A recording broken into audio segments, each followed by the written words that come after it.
Sebuah skuter dengan reka bentuk di luar pemikiran pengguna. Yang paling penting harga dia mampu milik guys. Inilah dia SYM Naga 155.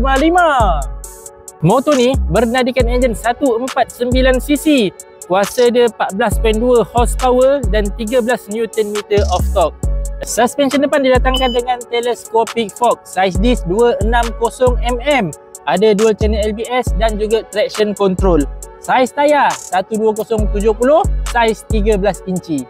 Suspension belakang menggunakan monoshock dan menggunakan saiz disc 233mm. Ada ABS. Saiz tayar 130/70 13 inci juga. Seat height motor ni adalah 800mm. Aku punya tinggi 1700mm. So bila aku duduk full, kaki aku menjenjek sikit. So bagi aku untuk kita pergi skuter 150cc ni, 800mm ni agak tinggi jugalah sebenarnya.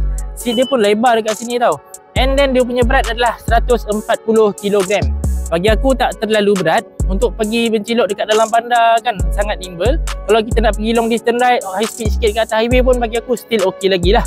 Bahagian handlebar dia biasa saja bagi aku, terlalu basic lah. Meter dia menggunakan meter digital LED berwarna.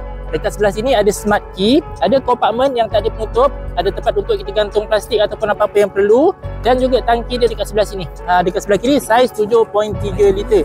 Sangat sesuai untuk pergi long distance ride lah. Okey, dekat sebelah sini ada juga charging port Type A dan juga Type C.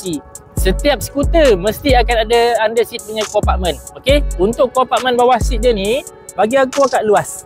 Menurut website, kita boleh masukkan 1 biji helmet full face dan juga letak beg-beg kecil ataupun barang keperluan yang lain. So, tak payah nak pakai top box lah. InsyaAllah muat untuk barang-barang korang tu. Floorboard untuk skuter ni ada 2 step lah. So, korang boleh letak kat bawah sini ataupun dekat depan sini. Untuk long distance ride memang sangat selesa. Boleh adjust korang punya keselesaan kaki.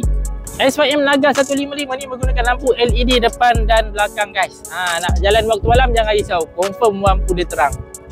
Kepada korang yang ada komen pasal skuter SYM Naga 155 ni, korang boleh komen dekat bawah. Sama-sama kita kongsi ilmu, sama-sama kita kongsi pendapat.